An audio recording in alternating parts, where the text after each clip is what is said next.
Ketika kita punya waktu senggang, ketika kita bersama teman-teman, ketika kita bersama sanak saudara kita, ketika kita asik ngobrol, hindari sebisa mungkin kita membicarakan orang lain. Hindari sebisa mungkin kita membicarakan orang yang tidak ada di depan kita. Kuncinya ghibah itu adalah orangnya tidak ada di depan kita. Kita membicarakan apa yang ada pada dirinya, tapi orang ini tidak senang ketika dia tahu hal itu dibicarakan.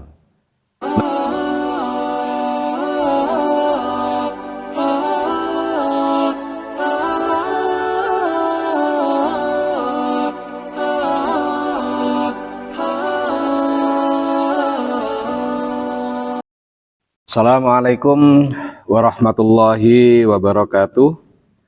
Sahabat mujahidin yang dimuliakan Allah, ada salah satu perbuatan kita sehari-hari yang kadang kita lakukan, tapi tanpa kita sadari itu sebenarnya mengurangi amal-amal kebaikan kita.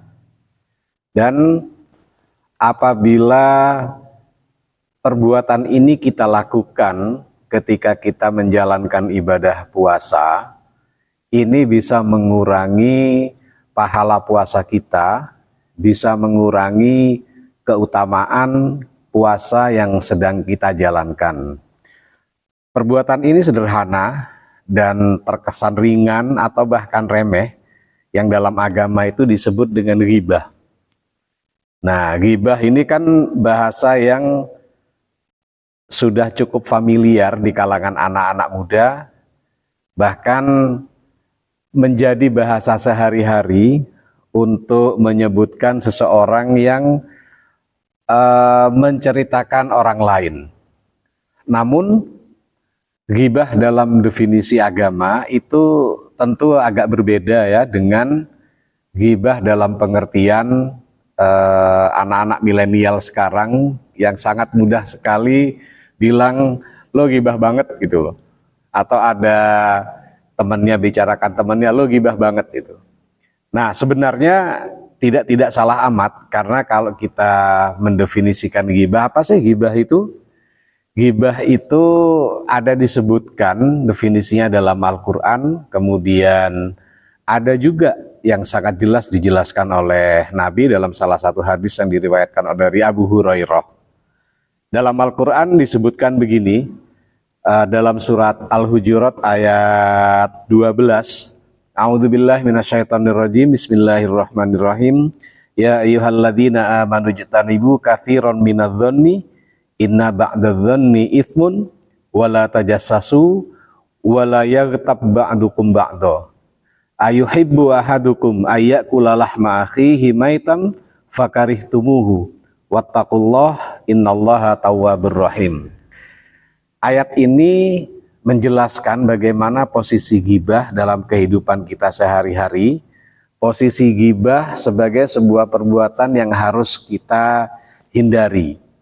Karena ghibah itu secara harfiah adalah kita membicarakan orang lain yang orang itu tidak ada di depan kita, kemudian orang itu merasa tidak nyaman dengan apa yang kita bicarakan.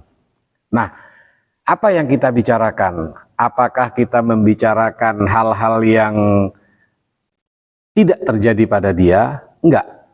Ghibah itu kita membicarakan yang memang sebenarnya terjadi pada seseorang, yang memang dimiliki oleh seseorang, yang memang ada pada diri seseorang, tapi orang yang kita bicarakan itu tidak senang dengan apa yang kita bicarakan.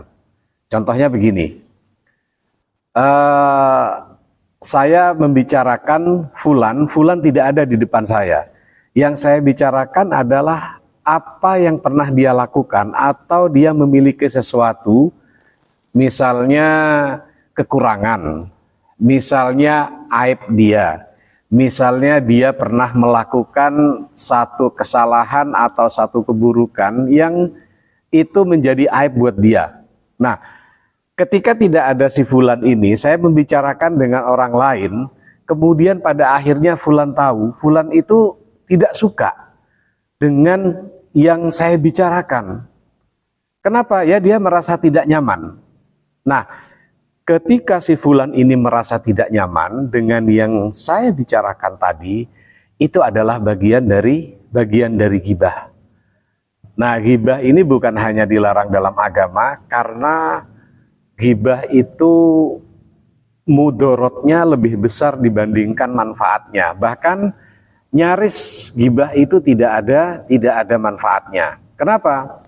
Karena kita membicarakan sesuatu tentang orang lain dan orang itu tidak suka. Ini bedanya ghibah dan fitnah. Kalau fitnah, kita membicarakan orang lain tapi tidak terjadi pada orang itu. Orang itu tidak pernah melakukan sesuatu, kita bilang melakukan sesuatu, itu yang namanya fitnah.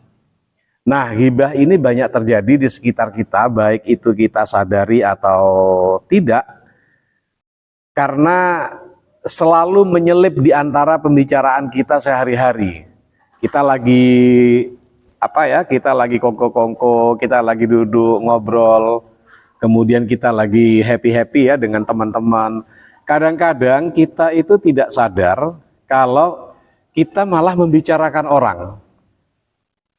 Nah, apa yang kita bicarakan, kalau orang yang kita bicarakan tidak senang, maka itu jadi ghibah. Ghibah ini akan mendorong kita untuk melakukan apa? Untuk yang melakukan namanya dzon. Kita melakukan buruk sangka kepada orang, kita akan memiliki prasangka kepada orang. Nah, ketika kita sudah memiliki prasangka pada orang, prasangka inilah yang akan mendorong kita, yang akan menyebabkan kita untuk menceritakan orang lain, bahkan nanti yang mengarah kepada fitnah.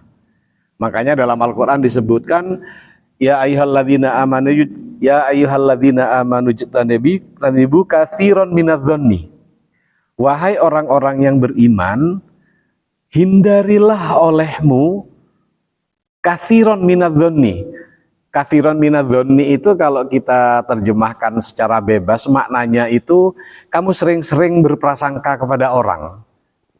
Jadi sering-sering berprasangka kepada orang itu, kita mendengar nama seseorang, kemudian kita menduga-duga dia melakukan ini. Kemudian kita menduga-duga dia punya sesuatu. Kita menduga-duga dia sedang bersama orang lain atau apapun. Praduga itu adalah awal dari perbuatan-perbuatan yang mengarah kepada dosa. Disebutkan dalam Al-Quran, inna ba'dadz-dzanni itsmun, sebagian di antara prasangka kita kepada orang itu mengandung dosa. Kenapa? Karena kalau kita berprasangka kepada orang itu kan tidak sepenuhnya akan benar. Dari 10 kemungkinan kalau kita berprasangka kepada orang, dari 10 kemungkinan kalau benarnya 8, 2-nya salah, maka 2-nya inilah yang berpotensi menjadi dosa buat kita. Nah, dosanya jadi gimana? Dosa inilah yang akan mengurangi amal-amal kebaikan kita. Karena itu, ketika kita punya waktu senggang, ketika kita bersama teman-teman, ketika kita bersama sanak saudara kita, ketika kita asik ngobrol, hindari sebisa mungkin kita membicarakan orang lain. Hindari sebisa mungkin kita membicarakan orang yang tidak ada di depan kita. Kuncinya ghibah itu adalah orangnya tidak ada di depan kita. Kita membicarakan apa yang ada pada dirinya, tapi orang ini tidak senang ketika dia tahu hal itu dibicarakan. Nah, untuk kita yang sedang menjalankan ibadah puasa, marilah kita isi waktu kita, waktu-waktu senggang kita, waktu-waktu istirahat kita dengan lebih banyak mendekatkan diri kepada Allah. Karena apa?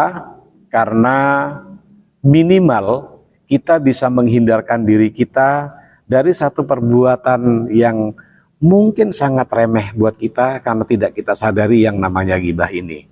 Semoga upaya kita untuk menghindari ghibah membuat hidup kita lebih berkualitas, membuat persahabatan kita menjadi lebih baik, dan kemudian menjadikan ibadah-ibadah kita menjadi lebih bersih dari karat-karat dosa yang disebabkan oleh keasikan kita berghibah. Wabillahi taufiq wal hidayah. Assalamualaikum warahmatullahi wabarakatuh.